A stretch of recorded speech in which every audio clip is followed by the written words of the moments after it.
Having and expressing emotion is always valid, but having those emotions dictate behavior is only going to hold you back. Nobody likes an overly emotional man, and nobody likes an overly emotional woman. And one thing that I've learned as a black man is that your emotions will be weaponized.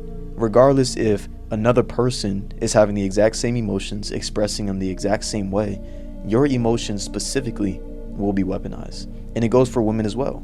Your emotions will be weaponized against you. For example, you can have a red pill podcaster speaking and, expressing their opinions on misogynistic stuff, and this is labeled as passion, it's labeled as fire for the topic.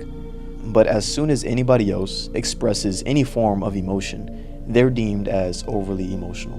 And I'm not saying any of this to be political or anything, because honestly, I'm not interested in bringing politics to this channel. But the point of me bringing this up is because that theme can be applicable to anybody. Whether you're black, white, gay, whether you're a woman, whether you're a man, it doesn't really matter. People will always find a way to weaponize your emotions. And no, it's not fair, it's not right, but this is our reality. When you are overly emotional, or when you have that label of being overly emotional, people won't take you seriously. Your point can be completely thrown in the garbage just because you're expressing emotion. It happens in interpersonal relationships. It happens on a larger scale. Obviously, this is not going to be a hot take, but I feel like it's very important for every single person to establish some sense of emotional intelligence. And in my opinion, your emotional intelligence can be defined by 1, your ability to understand, and 2, your ability to understand before you respond. When you think about overly emotional people, you think about people that just strictly react. They're not thinking entirely, even if they're completely right. You can hear somebody say some BS, and your first instinct is, this person is so dumb with their point, I'm just gonna react to them. Right or wrong, reaction before understanding, or before trying to understand, is always gonna make you look overly emotional. And y'all know I love to use myself as an example, so I'll do that again. I'm pretty composed. I would say I'm fairly emotionally intelligent. And every single time my character was challenged, or people started to view me in a different light, was when I reacted emotionally. Right or wrong, I could always have, the best points. I'm not saying I was always right, but in my head, I could have pretty good points. But the fact that it came out emotionally rather than in an articulate way, now I'm deemed as this, overly emotional, aggressive person. And the truth is, you're never given the benefit of the doubt.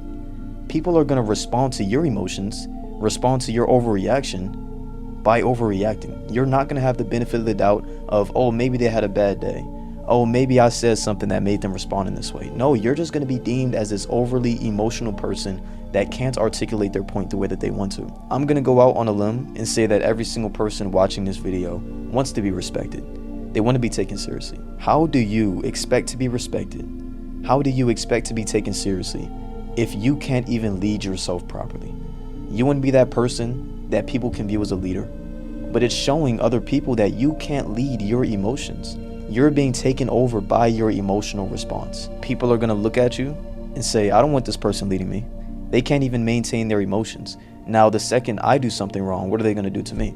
That is the stigma that you're always going to have when you're overly emotional. But okay, let me tell you how to stop being overly emotional. When you can't manage your emotions, that's just a sign that you have no release. Emotional suppression is always going to turn into an emotional outburst. You can't just suppress something so deep inside that it never comes back out. Because eventually, somebody's going to say that one thing, somebody's going to strike that nerve that has all of that built up emotion just come out to them. Around a year ago today, somebody said something to me and I just exploded. And I don't know why. I'm usually pretty composed. I don't really show my emotions all too much. And then I had to realize the reason I exploded that way is because I had no release. How am I getting my emotions out? If you're telling yourself you don't have emotions, if you're telling yourself that you're not feeling certain emotions often, then it's probably meaning that you're just gonna explode with those emotions soon enough. There are so many releases that you can have. You can journal, you can do a little voice diary, you can just have a friend that you trust where you can just spill out your emotions without judgment. You can make music, you can, draw a picture, you can paint. I'm not sure what your release will look like to you, but you need a release. You need something that you can go to and just let it all out. And contrary to what most people believe, it does go both ways with both genders. To the women, I understand you might want to suppress your emotions because of the stigma it has when a woman is labeled overly emotional. I know that stigma is mentally draining, and I also know that I'm probably not the right person to be speaking about this because I can't experience exactly what you're experiencing. But to men, I can speak specifically towards that because I understand the stigma of having to be this tough guy, wanting to be as masculine as possible, wanting to, be this big macho man that doesn't feel emotions. People always say that men can't cry. Men can't express emotion with women because they're just going to use it against them. Men, we've got to stop with that corny stuff. Express yourself. Because if you don't express yourself, you're just going to be overly emotional. You're going to over-express yourself. And that's when people are going to weaponize your emotions against you. We are the only people victimizing ourselves. We as men are the only people pushing this narrative that men can't be emotional, or men can't express themselves, or men can't feel certain things. Because honestly, it's a shift now, and I can't speak for everybody. I know that some women do think like this, but the only people pushing this propaganda are other men. Find your emotional release, express yourself, communicate, and don't overreact. That's the theme for this video. Just don't overreact. Find it within you to understand before you respond. Have that confidence in yourself that you do not have to allow those emotions to control you. And finally, lead yourself and your emotions.